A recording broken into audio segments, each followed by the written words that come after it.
nós vamos começar aqui, nós já falamos aí na última aula, né, sobre o princípio aí da nossa disciplina, a martiologia, e nós vamos a partir da página 50, inclusive foi dada a dica aí para os irmãos estar lendo, né, e eu penso que os irmãos leram, antes de começar a gravar aqui, estão vendo que as irmãs aqui, né, a irmã Catiana, inclusive, disse que leu o livro todo, isso é muito bom. E nós vamos dar sequência aqui. Na página 50 fala sobre a universalidade do pecado. E nós vamos começar, irmãos, essa doutrina lendo Efésios capítulo 2. A base dessa doutrina, que é uma doutrina bíblica, a martiologia, está em Efésios capítulo 2. Não só, né, mas em Efésios capítulo 2 tem a essência do que é a depravação humana por conta das mazelas do pecado. Nós falamos aqui na última aula, nós seguimos a linha teológica arminiana, certo? Que trabalha com a perspectiva que o pecado ele devastou a humanidade, mas ainda conservou alguma coisa de consciência do ser humano. No entanto, o arminianismo, nós não negamos que o homem ele é convencido pelo Espírito Santo de Deus do pecado, do juízo e da justiça. Nós vimos isso aqui na última aula. Nós não negamos isso, que qualquer ser humano que vem a Cristo só vem porque o Espírito de Deus trabalhou na vida dele, né? Mas mesmo assim, nós cremos e temos base para isso. Isso não anula o livre-arbítrio. Nós vimos aí na última aula, inclusive, não tem a palavra livre-arbítrio na Bíblia, mas a ideia de livre-arbítrio está permeada por todas as Escrituras, assim como não tem a palavra trindade. Se você negar a trindade, você está negando a fé, né? A vertente básica do cristianismo. Efésios capítulo 2, a senhora lê para nós aí, irmã Catiane, por favor, a partir do versículo 1.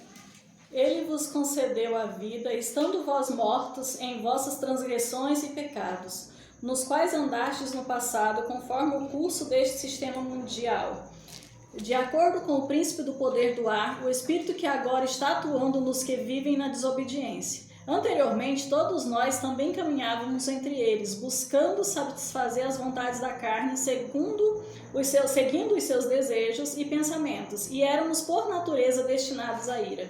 No entanto, Deus, que é rico em misericórdia, por meio do grande amor com que nos amou, deu-nos vida com Cristo, estando nós ainda mortos em nossos pecados, portanto, pela graça sois salvos. Aí, até aí. Então, inclusive essa última parte, já vamos entrar em soteriologia, né? Que é a partir da página 90, é a segunda parte do nosso livro, mas vai ficar para um outro dia. Irmãos, as irmãs que estão aqui e os irmãos que vão assistir o vídeo posteriormente. Olha só, tanto que é forte isso. E vos vivificou, estando vós mortos em ofensas e pecado. Então, nós outrora estávamos mortos. Essa é a condição de todo ser humano.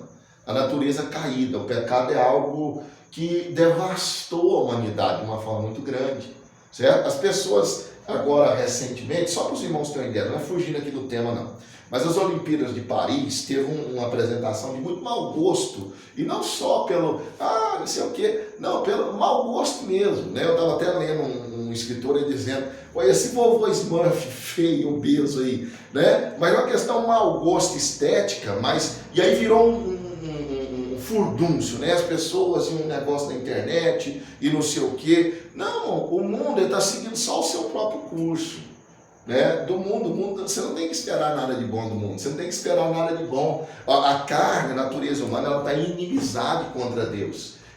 Pode entrar, irmão Maurício, fica à vontade. Vamos Maurício, mais irmã. Pode ser, irmã. Cleidiane, né? Hoje nós está aluno mesmo, hein? Isso, hoje está. Mas é dessa. Então, nós estávamos falando aqui, irmão Maurício, e nós estamos gravando aqui, por isso que às vezes vai ficar um tanto quanto impessoal, que eu vou estar dirigindo. Mas enfim, nós estávamos falando aqui sobre a natureza do pecado. Abre em Efésios 2. Né? Então, e nós comentamos aqui sobre a questão que está dando o que falar aí, a questão, a apresentação de muito mau gosto das Olimpíadas de Paris lá.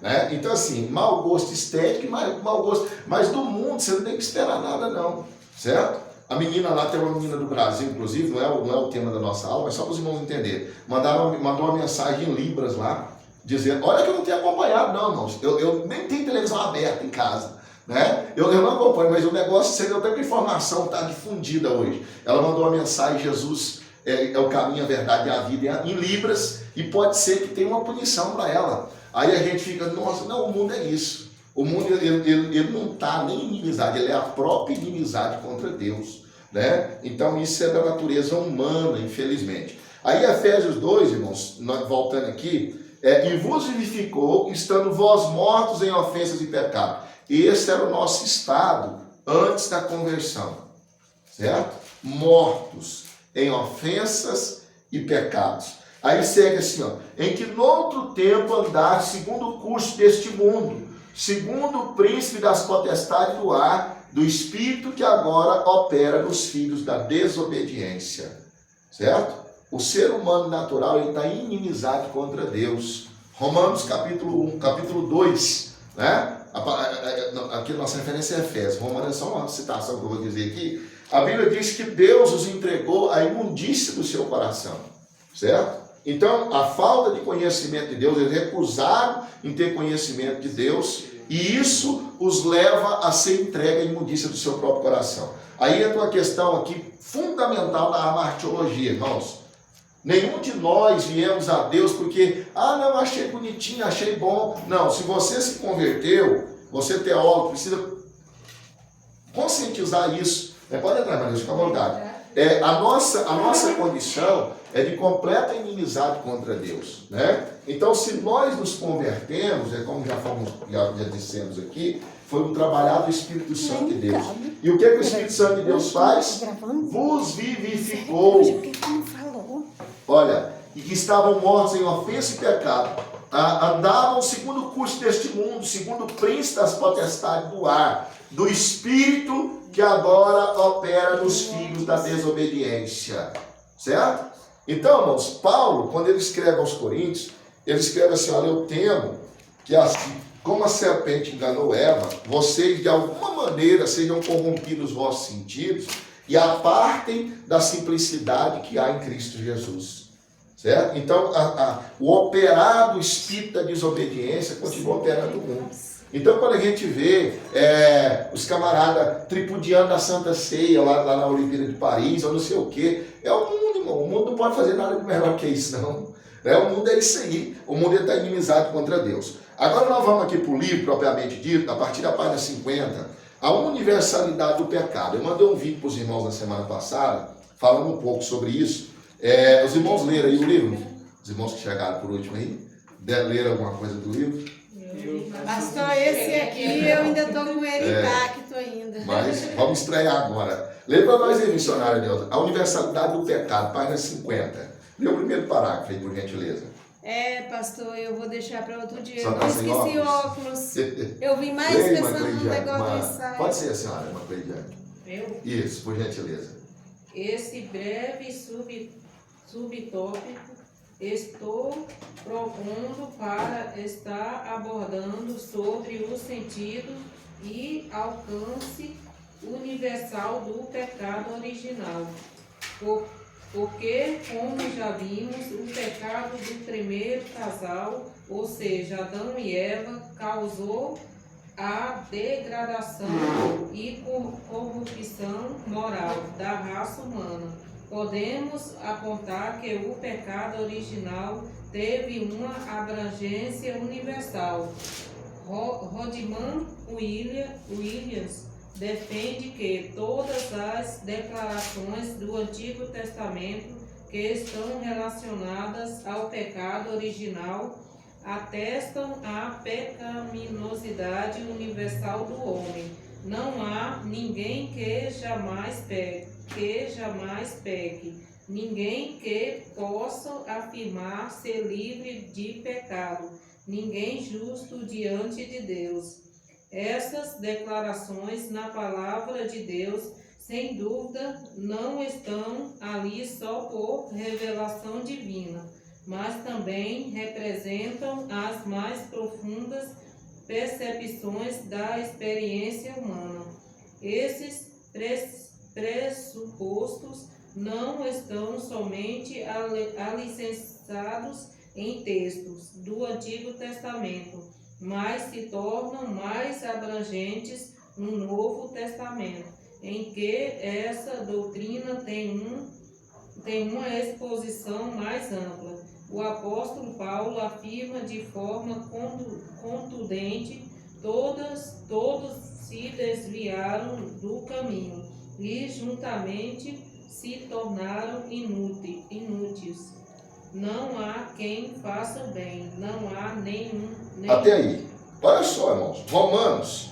Eu tinha citado Romanos 2, mas primeiro eu vou fazer essa referência aqui, corrigir uma fala, inclusive. Romanos 1 diz assim, ó. Romanos 1, 18. Porque do céu se manifesta a ira de Deus sobre toda impiedade e injustiça dos homens que detêm a verdade e injustiça. Porque o que de Deus se pode conhecer nele se manifesta, porque Deus o manifestou. Porque as suas coisas invisíveis, desde a criação do mundo, tanto o seu eterno poder como a sua divindade, se entende claramente, se veem pelas coisas que estão criadas, para que eles fiquem inexcusáveis. Ou seja, sem desculpa. Você contemplando a criação, você pode ver a glória de Deus, né? O nécio diz no seu coração, está lá no Salmo 14, no Salmo 53, não há Deus, né? É a pessoa mais tola, né, que pode dizer isso, né? Por quê? Porque a presença de Deus, ou a manifestação de Deus, ou a glória de Deus, ela se revela na criação. O ser humano, ele tem ainda, além disso, na sua consciência, cravado a questão de Deus. Mas o que pode fazer? O que o ser humano geralmente faz com auxílio eficaz de Satanás? Cauteriza a consciência, mortifica ela e vai se iludindo. Satanás é um ilusionista. Spurgeon dizia que é uma tarefa muito difícil manter os cristãos acordados no mundo encantado, porque o mundo é encantado, irmãos. Ele canta, tem um hino da harpa cristã que diz: passarinhos, belas flores, querem me encantar. Muitos estão encantados por riqueza, por poder, por status, por fama, por aquilo outro. Tudo isso é engano de Satanás e perde o foco, né? E a gente deve fazer o quê? Entender isso, né? Olha só, fiquem inexcusáveis. Então essa é a condição dos gentios, daqueles que estão sem Cristo. Negam a Deus, e se eles fossem honestos consigo mesmo, olhando a natureza, lendo boa literatura, eles iam chegar à constatação que Deus é soberano, que Deus existe. Vendo os fatos científicos, inclusive, irmão. Vendo os fatos científicos. Se o camarada for honesto. Mas estamos vivendo numa grande bolha de ilusão, de mentira. E as pessoas têm perseverado nisso. E Satanás chafurda elas nisso, né? Aí qual que é as consequências disso? Portanto, porquanto tendo conhecido a Deus, não glorificaram como Deus, nem lhe deram graça, antes seus discursos se desvaneceram, e o seu coração insensato se obscureceu, dizendo-se sábios, tornaram-se loucos, e mudaram a glória de Deus incorruptível, em semelhança de répteis, aves, quadrúpedes e tudo mais. Então essa é a condição humana. A idolatria, inclusive, é uma das características da obra da carne. Porque são ignorantes, então é a carne operando. Né? Por isso que o Evangelho tem que ser proclamado, irmãos. Por isso que nós temos a função, a palavra de Deus deixou essa ordem no imperativo, em Marcos 16. Ide por todo mundo. Não é se vocês quiserem, não é se vocês acharem por bem, não é ide. E o negócio é tão sério que Deus vai estreitando o negócio para a igreja quando ela está acomodada. Foi o caso da igreja do primeiro século. A perseguição veio espalhar e a mensagem se espalhou, né? Então, a condição humana com relação ao pecado é muito séria, né? Aí eu vou ler mais uma referência aqui, nós já volta para completar a leitura. Olha só o que diz Romanos 2. Romanos capítulo 2, ainda sobre essa questão, olha só, Romanos 2, versículo 15 diz assim: os quais mostram a obra da lei escrita no seu coração, testificando juntamente a sua consciência e seus pensamentos, quer acusando-os, quer defendendo-os, no dia em que Deus há de julgar o segredo dos homens por Jesus Cristo, segundo o meu evangelho. Aqui Paulo confrontando os judeus com os gentios. Os judeus achavam que era judeu porque tinha circuncisão, e aí um orgulho religioso muito grande. E aí Paulo dizia assim, se aquele que não é judeu guarda os preceitos do judaísmo, da verdadeira fé, Deus vai considerar esse judeu. E não aquele que o é exteriormente, né? Então, irmãos, aí me vem à memória aquela questão dos recabitas. Recabe ensinou eles a não beber vinho. E aí o profeta vem à mão de Deus e leva os recabitas na câmara interior e coloca a taça de vinho para ele e fala, bebe. Eles não. né? Aí Deus confronta o povo de Israel com os recabitas. Olha, Jonadab, seu pai, o pai desse povo, falou há tantos anos atrás que não era para eles beber vinho, segue o preceito até hoje. Eu estou falando a minha lei, o que é para vocês fazerem, gente? Nem outras palavras, estou parafraseando aqui. E vocês simplesmente não obedecem. A natureza humana, irmãos, isso é do povo israelita, não, isso é a minha natureza, é a sua. Por isso que nós temos que ser submetidos todo dia à palavra, né? Todo dia. Não só o teólogo, mas todo ser humano, né? E o negócio está tão sério, irmão, que o negócio está tão estreito, que se você... Mas isso é um pouco assunto, vamos deixar isso lá. Então vamos lá. Os seus pensamentos, quer acusando, quer nos defendendo. Aí, olha só o que diz aqui, irmãos, acerca disso que eu falei. O 28. Porque não é judeu que é exteriormente, nem é circuncisão que é exteriormente da carne. Mas é judeu que é no interior, e circuncisão que é no coração, do espírito, não da letra, cujo louvor não provém dos homens, mas de Deus. Aí Romanos 3, conforme o autor indicou aqui, Romanos 3,12. Lê para nós, um dos irmãos, por favor. Que achar primeiro, Romanos 3,12.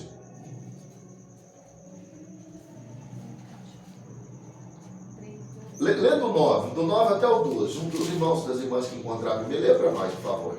Romanos capítulo 3, versículo 9 até o 12. Que se conclui, temos nós qualquer vantagem? Não, de forma nenhuma, pois já temos demonstrado que todos, tanto judeus como gregos, estão debaixo do pecado. Como está escrito, não há justo nenhum sequer. Ok, até aqui por enquanto. Irmãos, não há justo nenhum sequer. O que as pessoas não podem fazer, e vocês enquanto teólogos, é pegar texto isolado, certo? As pessoas hoje, elas têm usado muito a questão que Deus é amor e nós estamos na graça. E aí a permissão para fazer e para justificar todo tipo de falha. Certo? Então o que acontece? Não há um justo nenhum sequer. Então isso é uma base, certo? Mas a Bíblia diz lá em 2 Coríntios capítulo 5, versículo 20 e 21. Aquele que não conheceu o pecado, fez pecado, para que nele fôssemos feitos justiça de Deus. Então nós somos justiça de Deus, nós somos justificados pelo sangue de Jesus. Mas nós não fiamos nas nossas obras de justiça. Agora isso não significa que eu não tenho que ter obra de justiça. Nós não fiamos no nosso esforço pessoal. Agora isso não significa que eu não tenho que ter esforço pessoal, né? Então o que acontece? O que tem acontecido, irmãos, é que as pessoas não conseguem muitas das vezes raciocinar o óbvio, né? Então assim, que não seja o caso de nós enquanto crentes, enquanto teólogos, né, de confundir essas questões. Não há um justo nenhum sequer, isso é um fato. Todos pecaram e destituídos estão na glória de Deus, mas nós em Cristo Jesus somos justificados pelo sangue de Cristo. E é possível andar em justiça, né? Por quê? Porque nós confiamos em Cristo Jesus. Agora isso não é uma permissividade, como muitos têm usado por aí, para poder dar vazão para todo tipo de coisa, né? Então isso é muito importante. Continua a leitura, por favor, irmã Kátia. Não há quem entenda, não há quem busque a Deus. Todos se extraviaram, a uma se fizeram inúteis. Não há quem faça o bem, não há nenhum sequer. Olha só, então essa é a condição da humanidade, irmãos, certo? A palavra do Senhor nos diz que, Paulo inclusive, ele escreve, que os homens estavam tateando no escuro, né, procurando. Essa era a condição da humanidade, né? Levanta-te e resplandece. Isaías 61, não me foge a memória, porque vai nascer a tua glória, a tua luz, e a glória do Senhor vai brilhando sobre ti. Jesus é a luz que raiou na escuridão. O Evangelho, né, por que eu não me envergonho do Evangelho? Porque o Evangelho, ele proclama a justiça de Deus. Eu não me envergonho do Evangelho, como escreveu Paulo, né? Porque nele, no Evangelho, se revela a justiça de Deus. Então, o Evangelho ele precisa ser proclamado de forma audível, com o meu testemunho, né? E nós estamos aqui entendendo sobre a doutrina do pecado. Então, irmãos, em resumo, a universalidade do pecado é essa. Todos pecaram, não há um justo, não há um sequer. Todos estão destituídos da glória de Deus. Olha o 23. Porque todos pecaram e destituídos estão da glória de Deus. Aí o 24, que já era sobre a soteriologia, sendo justificados gratuitamente pela sua graça, pela redenção que há em Cristo Jesus. Aí que entra, irmãos, a grande questão. Eu estava vendo um pastor de renome dizer, e achei interessante, dizendo ele que ele é um pastor reformado, dizendo ele que um jovem pentecostal procurou ele no final do culto desses tempos. Saiu da igreja dele e foi lá procurar. E dá muita briga na internet entre calvinistas e arminianos. E aí o jovem perguntou a ele, pastor, qual que é o negócio que há entre calvinista e arminiano? Ele falou, a doutrina do pecado. O que os calvinistas trabalham, irmãos? Os irmãos, eu sei que os irmãos já viram isso e nós já falamos outras vezes sobre isso. E eles trabalham com a ideia de que o pecado ele corrompeu a natureza humana de tal maneira que o homem é impossível decidir por si só. E nós cremos nisso também, certo? Se nos acusam de que, não, nós cremos que o pecado ele devastou a natureza humana. Nós vamos ver isso aqui, inclusive está grifado aqui no livro. Ele devastou a natureza humana. Só que, dentro disso aí, Deus ainda dotou o homem, ou deixou o homem ser dotado ainda de livre-arbítrio. Os irmãos calvinistas trabalham com a ideia de que não. Então, a depravação é total. É total e o homem não tem como se voltar para Deus. E nós acreditamos nisso também, nós não negamos isso, certo? Só que ainda assim não anula o livre-arbítrio humano, certo? Os irmãos calvinistas trabalham com a ideia de que a graça é irresistível. Aí nós já discordamos nesse ponto. É possível resistir ao Espírito Santo. É lógico que é um outro contexto aqui o que eu vou citar, porque se for aprofundar, né, é um contexto um tanto quanto diferente, mas cabe também. Quando ouvires a voz do Senhor teu Deus, não endureçais o vosso coração, como fez o povo no deserto, na tentação do deserto.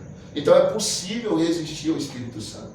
E dentro da teologia calvinista trabalha com a ideia de que a graça é irresistível, a perseverança dos santos. Então, nós já falamos disso aqui. Se você for bíblico, os calvinistas vão te chamar de arminiano e os arminianos vão te chamar de calvinista. Porque uma coisa se miscui com a outra. O livre-arbítrio e a soberania de Deus é uma coisa que anda em paralelo, anda em conjunto. Eu vou dar um pause daqui a pouquinho, para não ficar muito cansativo. Os irmãos dão uma respirada e também os irmãos tiverem uma pergunta. Mas só concluindo essa linha de raciocínio aqui. A universalidade do pecado, nós concordamos plenamente. Todos pecaram e destituídos estão da glória de Deus. Aí o 24, sendo justificado gratuitamente pela sua graça, pela redenção que há em Cristo Jesus. E aí para a pessoa vir até Cristo Jesus, é preciso trabalhar no Espírito Santo, que nós já falamos, certo? Só que ainda assim tem um livre-arbítrio do ser humano, certo? E é possível resisti-lo, né? Então nós cremos nisso e trabalhamos com base nisso, né? Vou dar um pause aqui, irmãos, mas antes disso, os irmãos querem fazer alguma pergunta? Os irmãos estão entendendo? Tá tranquilo? Pode ficar à vontade. Eu só quero, assim, que o Senhor ajuda, pelo menos a mim, né? Essa questão do livre-arbítrio. Certo. Porque, assim, é a palavra livre que eu fico meia assim com ela. Porque nós temos livre-arbítrio, aí eu penso assim, livre-arbítrio. Aí a minha mente, ela, assim, eu já tentei demais entender essa palavra, porque eu acho assim, que quando eu sou livre para uma coisa, eu sou livre e pronto. Aí às vezes eu penso assim, eu digo, Senhor, eu acho que nós não temos esse livre-arbítrio. Totalmente. Eu acho que tem, mas aí tem a consequência. Porque, tipo assim, exatamente, porque se eu tivesse o livre total, eu não tinha consequência.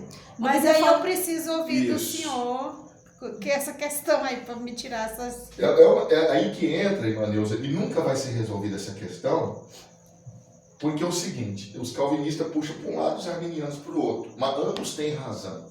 E vocês, enquanto teólogos, nós, enquanto teólogos, muitas das vezes, quem não entende vai pensar que você é um indeciso. Que você decide que lado que você está. Então, eu estou do lado da Bíblia. A mesma Bíblia que fala assim, a salvação pela graça, mediante a fé, isso não depende de vós, é dom de Deus. O mesmo Jesus da Bíblia fala isso aqui, ó. O reino do céu se alcança por esforço. E aqueles que se esforçam se apoderam dele. Paulo diz que é por graça. Tiago diz que tem obra. E aí, eu tenho que eliminar Paulo e ficar com Tiago, elimino Tiago e fico com Paulo? Não. É por isso que, agora dentro disso aí, para não delongar muito e responder a senhora, o que acontece?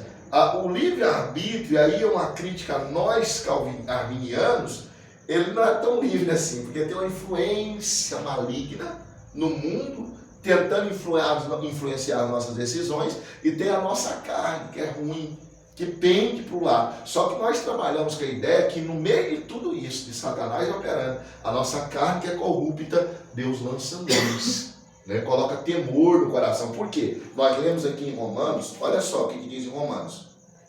Isso é muito forte. E muito interessante a pergunta da senhora, porque isso aqui vai de encontro com isso aqui, ó. Olha só, o que diz Romanos, capítulo de número 2, versículo 15. Os quais mostram a obra da lei escrita no seu coração. Isso aqui está falando são os gentios. Ó, testificando juntamente a sua consciência e os seus pensamentos, quer acusando-os, quer defendendo-os. Né? Então, está entranhado no coração humano, na mente humana, as impressões de Deus. Todo ser humano sabe o que é certo, sabe o que é errado. Então aí nós consideramos o livre-arbítrio. Agora, talvez ele não seja tão livre assim como a senhora disse. Porque tem a nossa carne corrupta e tem Satanás nos influenciando. Né? Então, e o mundo nos enganando. O crente, irmão, a Bíblia diz que Davi, ele era astutíssimo. Ele não era só astuto, não. Ele era astutíssimo. Davi era vivo, era esperto. Né? E Saul tentando pegar ele de tudo quanto é maneira, e ele escapava com maestria. Assim deve ser o crente. Né? E a gente consegue isso com presença de Deus, Espírito Santo. Mas só uma questão aqui sobre o livre-arbítrio ainda. Como dito, não tem essa palavra livre-arbítrio na Bíblia, mas a ideia permeia toda ela. Olha só, a palavra de Jeremias 17, primeiro, rapidamente aqui. Diz assim,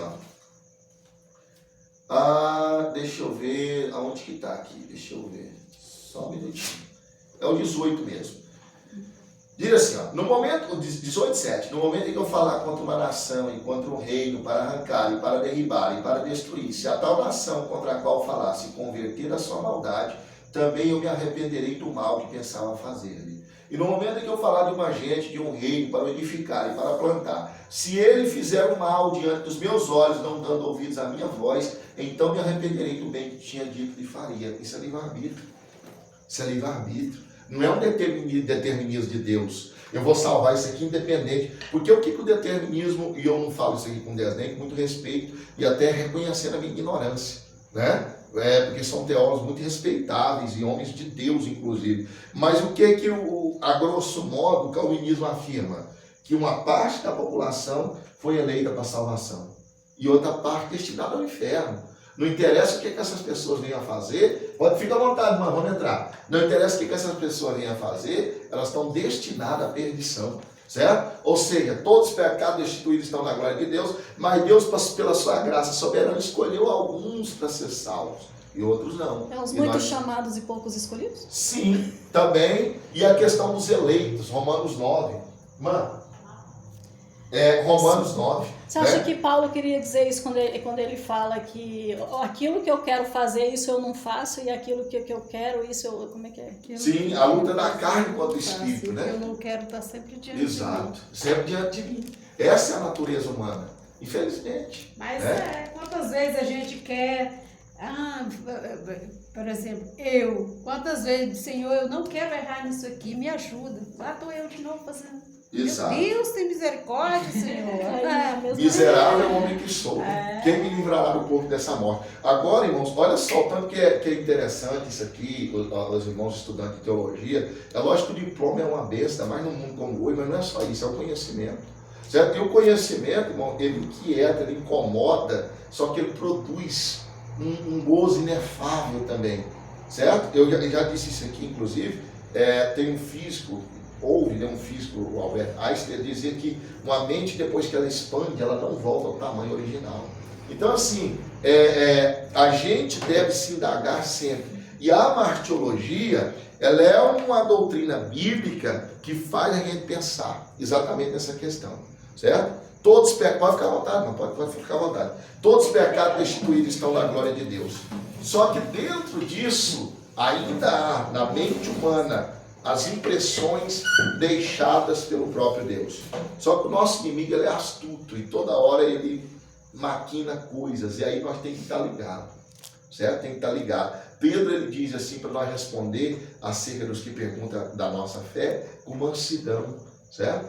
E para você responder com mansidão, tem que ter um fruto do Espírito, né? O domínio próprio, a mansidão, a temperança, né? Eu amanhã vou começar a exercitar isso de novo. Eu fiquei 30 dias de férias. E em nome de Jesus vou conseguir, né? Então vamos lá. A irmã, esqueci seu nome, Margarida. Irmã Margarida chegou aí, nós estamos na página 50. Irmã, continua para nós aí o que se precisa compreender. E aí, irmã Maurinho, por favor, segundo parágrafo, aqui da página 50. O que se precisa... Pode entrar, Maurinho, fica à vontade. Não, fica à vontade. Pode ficar à vontade. Obrigado pro senhor aqui. Não, está tranquilo aqui, irmã. O que se precisa compreender sobre a universalidade do pecado, para que não se venha confundir a posição das Escrituras Sagradas sobre esse assunto, conforme Williams, é que não significa que onde se encontrar um homem, o pecado está presente.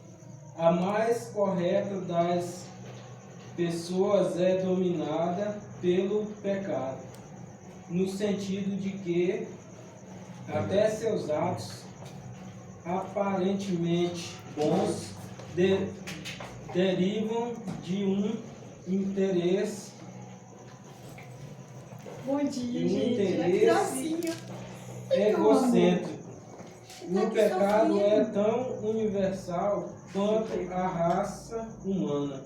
Seguindo essa posição, é que os homens estão em uma condição de pecadores, indicando que a humanidade está em uma condição natural de pecaminosidade. Até aí por enquanto. Então, irmão, nós já falamos isso aí no último vídeo que eu gravei com os irmãos, gravei um vídeo de 6 minutos falando sobre isso. Então, o pecado, ele transpassou toda a natureza humana. E a natureza humana decaiu de forma muito tremenda, muito horrível, horripilante. Mas você vê traços bons de bondade humana em muitas atitudes das pessoas humanas, inclusive pessoas que não têm a Cristo como Senhor, né? Então, assim, a lei de Deus ficou impressa no coração, certo? Eu não estou aqui, nem recomendo, se puder assistir, assista, mas tem um filme, eu não me lembro agora exatamente o nome, mas eu cheguei em casa, minha esposa tinha comentado um tempo atrás, a minha menina emocionou com o filme. É um filme, se eu não me engano, turco. Sinceramente não me lembro, mas é um rapaz que ele é autista, ele é pai de uma moça, de uma menina, certo? E se eu não me engano, parece que tem alguma coisa com história real. E ele é preso injustamente por um crime que ele não cometeu, né? E a menina, e ali você vê amor transbordando aquele relacionamento de pai e filho, né? É algo extraordinário ali, eu não me lembro, acho que Milagre na Cela 68, alguma coisa assim, se eu não estou enganado. Acho que eu já assisti. Então, assim, a bondade humana, você vai ver ela em algumas questões. E como que isso opera no mundo mal? A gente crê que a operação da lei de Deus impressa no coração humano. E aí a gente entra na argumentação. O livre-arbítrio está aí, né? Mas isso aí é fruto da graça de Deus operando. Ainda assim tem um livre-arbítrio aí, né? Porque, então, dentro desse contexto, a pessoa, ela pode se recusar. E aí é uma questão muito polêmica, porque ainda assim é um argumento, não, mas é a graça de Deus. Os irmãos calvinistas chamam de graça comum, né? A graça comum. Mas, enfim, vamos aqui dentro dessa questão. O pecado e o mal são a condição que prevalece na humanidade.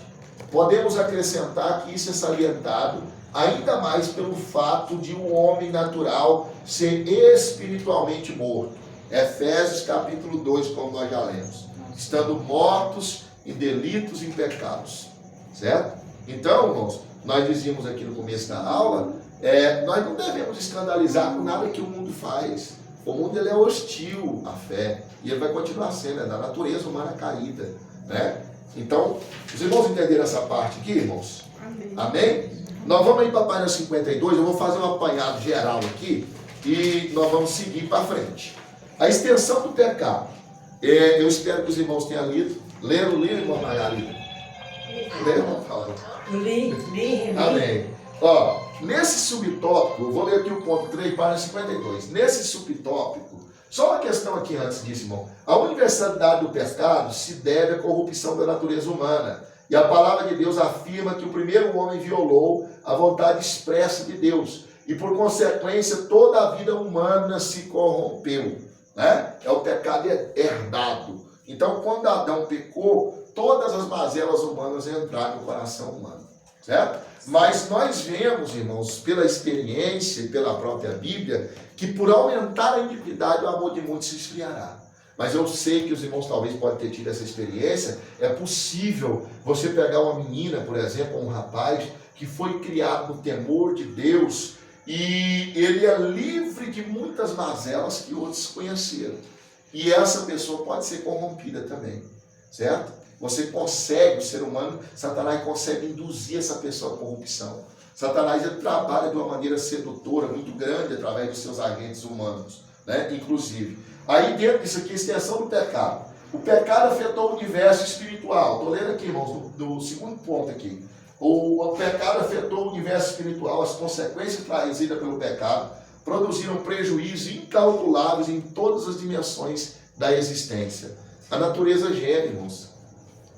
A natureza chora, né? Esperando a redenção dos filhos de Deus. Certo? Nós presenciamos um fato histórico que foi a pandemia, certo? A pandemia foi algo indizível. Eu me lembro de uma cena durante esses anos de pandemia, da água jorrando assim, naquela tranquilidade, e bichos, né, em lugares da Europa, por exemplo, invadindo a cidade, porque a paz respirou. Né? Então o que acontece? O homem, inclusive, uma coisa interessante, teólogo, vocês precisam saber disso. Apocalipse, a palavra de Deus diz, Apocalipse 22, não me foge a memória, que Deus julgará os que destroem a terra. Né? E isso está incluindo crente que joga lixo na natureza, né? Que polui nascente. Não, daqui um dia você quer pegar fogo, né? Isso não faz isso não. Né? Então, irmãos, o negócio é muito sério. O negócio da natureza humana é muito sério. E é só Deus para ter misericórdia de nós. Ainda bem que Ele tem tido, né? E Ele continuará a ter, senão nós seríamos consumidos. Outro ponto aqui na página 53. Porque não lutamos contra a carne e sangue, mas contra os principados, contra as potestades, contra os governantes das trevas deste mundo, contra a maldade espiritual em regiões celestiais. Aí aqui no último ponto. O pecado, como já mencionamos, afetou em uma dimensão vertical, de cima para baixo. Também por essa extensão queremos dizer que afetou a terra. Silva diz que após o pecado de Adão, a terra perdeu seu estado original de configuração. Vamos lá em Gênesis, irmãos. Não só a terra, mas olha só. Gênesis, capítulo de número... Gênesis, capítulo número 4.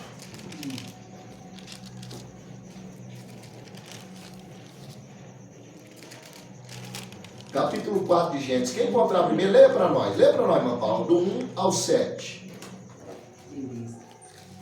Coabitou o homem com Eva, sua mulher.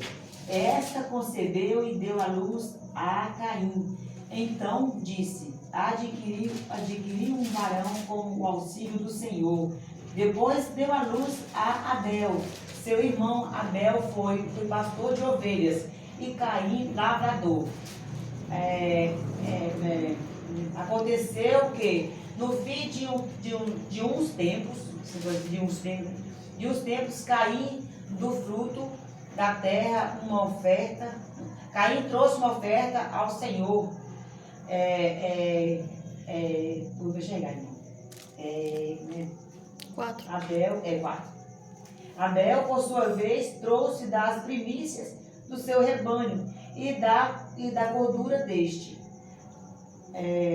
Agradou-se o Senhor de Abel e de sua oferta, ao passo de que Caim e de sua oferta não se agradou. Irou-se, pois, sobremaneira Caim e descaiu-lhe o semblante. Então lhe disse o Senhor: por que andas irado E por que descaiu o teu semblante? Se procederes bem, não é certo que serás aceito? Se todavia procederes mal, eis que o pecado jaz à porta. O seu desejo será contra ti, mas a ti cumpre dominá-lo. Agora lê para nós, irmã Catiane, 5:3 de Gênesis. Gênesis capítulo 5, versículo 3. Quando Adão completou 130 anos, gerou um filho à sua semelhança, como sua imagem, e lhe deu o nome de Sete. Olha só, a sua semelhança, não só a semelhança física, mas a semelhança da natureza caída. E olha que Sete foi justo. Ele andou, mais em justiça do que seu irmão Caim. Mas dentro disso, irmãos, a condição humana desde a queda é essa, certo? O pecado entra, o primeiro assassinato acontece, e daí vai indo, e hoje virou uma coisa comum. Esses dias em São Paulo, agora, parece que uns 2, 3 dias atrás, um motoqueiro parece que estragou o retrovisor de um carro, o camarada jogou o carro nele, e vira mídia, e o cara tem até fama e não dá nada. Perde que morre. Então assim, irmãos, a bagaceira humana, ela está presente na sociedade. E nós estamos numa luta muito grande contra nós mesmos, porque nós temos que ser o contraponto disso, certo? A gente, aonde tem hostilidade, a gente tem que levar paz, a gente tem que levar amor, a gente tem que levar misericórdia, E esse é o papel nosso enquanto igreja, e muitas das vezes nós não queremos, por causa da ainda impera em nós, muitas das vezes, a natureza caída. Martinho Lutero, ele dizia, eu pensei que o velho homem tinha morrido com as águas do batismo, já falei isso aqui uma centena de vezes, mas descobri que o miserável sabe nadar, e agora eu tenho que matá-lo todos os dias, A natureza, todo dia ela renascer, não me cumprimentou, então não me cumprimento, me tratou mal, também trato mal, estou nem aí para você, mas não é assim que o Evangelho nos ensina, Hoje, você falando assim, eu lembrei... A vizinha minha, ela fez... Irmãos, tem água aqui, assim. Ela fez um trabalho, um serviço lá na casa dela, e aí fica areia na calçada, e os cachorros foram jogando areia no meio da rua. E o prejudicado lá em casa era eu, com essa areia, sabe? O carro vem e entra, traz toda a areia para dentro de casa. Meu Deus, lava e nunca acaba, lava e nunca acaba. Aí ela terminou a construção dela lá. Aí... Só que ela pegou, ela foi, lavou a porta dela, lavou a casa dela, trouxe areia e deixou em frente à casa vizinha, que é onde a minha filha mora. Aí eu continuei sendo prejudicada, sabe uma coisa? Aí hoje eu peguei uma enxada, peguei umas vassouras e fui lá rapar, e a minha filha foi e falou assim... Agora a senhora junta e coloca lá na calçada dela. Pra quê? Pra mim continuar juntando? E aí a minha atitude vai ser pior que a dela. É a natureza humana, irmão. Aí eu disse, não, a gente não faz isso não. Eu vou juntar toda essa terra aqui e vou jogar fora. Porque senão, além de eu estar sendo igual, eu ainda vou estar sendo prejudicado novamente. Irmãos, olha só o que diz o nosso livro, isso que a missionária Neuza disse aí, Porque não lutamos, isso aqui é Efésios 6, Porque não lutamos contra a carne e sangue, mas contra os principados, contra as potestades, contra os governantes das trevas deste mundo, contra a maldade espiritual em regiões celestiais. A minha luta não é contra o colega meu de trabalho que é grosseiro comigo, ou que me persegue, que me critica, é com quem está usando ele. Então a gente desmonta como? Com amor, irmãos. Certo? É fácil? Não é. Tem um livro que eu recomendo os irmãos ler. Lê em PDF, tem ele em PDF, é de um escritor brasileiro, inclusive, chamado Grandes Igrejas. Grandes Igrejas, Pequenos Líderes. É o título do livro. E quando eu li, olha só, irmão, Deus às vezes quer livrar a gente de situação, mas você prefere pela sua carne, pela sua ignorância cair. Eu estava vivendo uma situação muito difícil, à frente de um grupo de pessoas, e que me levou, inclusive, a tomar decisões drásticas na época. E uma pessoa, colega de trabalho, chegou com esse livro e falou assim, se te presta esse livro. E eu li, irmão, e era taca comendo no lombo. Porque falando sobre a liderança servil de Jesus. E ser servil não é ser fraco, muito pelo contrário. Jesus, quando chama Judas de amigo, ele não está sendo irônico. Não. Ele está sendo sincero. Verdadeiro. Né? Amigo, a que vieste? Por que o beijo? Né? Porque se vieste o beijo, se é uma saudação, por que os porretes? Né? É lógico que ele sabia de tudo, mas até ali ele estava trabalhando com a consciência de Judas. Né? Então, assim, irmão, e muitas das vezes, o que tem acontecido? Quem com ferro fere, com ferro será ferido. E ninguém quer dar outra face. Então, irmãos, é muito sério isso. E aqui fica essa advertência. A nossa luta não é contra carne e sangue, mas é contra principados e potestades. O pecado, como já mencionamos, afetou em uma dimensão vertical, também por essa extensão, querendo dizer que afetou a terra. Após o pecado de Adão, a terra não permaneceu no seu estado, perdeu o seu estado original de configuração, como nós já dissemos aqui. Por isso que Apocalipse 22, ou Apocalipse, melhor dizendo, diz que no reino do Messias, Isaías também diz isso, né? O reino do Messias, um menino pequeno guiará o leão, né? Que vai comer palha como a ovelha, né? O menino vai poder enfiar a mão na toca do basilisco ou de uma serpente, a maldade vai ser tirada, certo? A maldade. Então, irmãos, é muito sério a nossa condição. Então, quando a gente olha para nós mesmos, quando a gente olha para alguém em uma situação de ruína espiritual, a gente tem que sentir dó, compaixão e lembrar de uma passagem bíblica: aquele que está de pé, cuide para que não caia. Ou então um provérbio, né, tem que lembrar da Bíblia, mas tem um provérbio, uma adagem popular que diz: quando eu vejo a barba do vizinho pegando fogo, a casa do vizinho pegando fogo, a barba do vizinho pegando fogo, coloca a minha de molho. Né? Então o que acontece? Nós somos carne, fadada ao fracasso. Né? E aí, volta aqui, não quero ser repetitivo, mas para os irmãos chegarem depois, a questão das Olimpíadas de Paris lá. Rapaz, eu tenho que escandalizar com aquilo, não. Eu podia esperar o que do mundo? Quer dizer, louvar Jesus? Nunca que vão fazer um negócio desse. Né? Então o que acontece? Eu só lamento pelo mau gosto, a coisa feia daquela, né? Mas eu nem via, porque a notícia espalha tanto que a gente, né? Mas então, irmãos, nós devemos ter essa consciência e trabalhar com humildade, irmãos. Agora, não com displicência. Eu estava falando hoje com um irmão, inclusive, que leciono para ele ali no outro curso. Eu estou com um monte de apostila lá, mas não li, não respondi. Eu falei, não, então nunca te fiz de jeito, né? Irmãos, é fácil? Não é fácil para ninguém, certo? Mas a gente tem que se esforçar. A Bíblia, já falamos isso aqui, que é considerado de honorários dobrado o presbítero ou líder que se afadiga no estudo da palavra. Né? E nós, enquanto estudantes de teologia, temos que ser esse tipo de irmãos, amém? Irmãos, página 54, só dá um pause aqui para as perguntas. Os irmãos querem perguntar alguma coisa? Você quer fazer alguma colocação?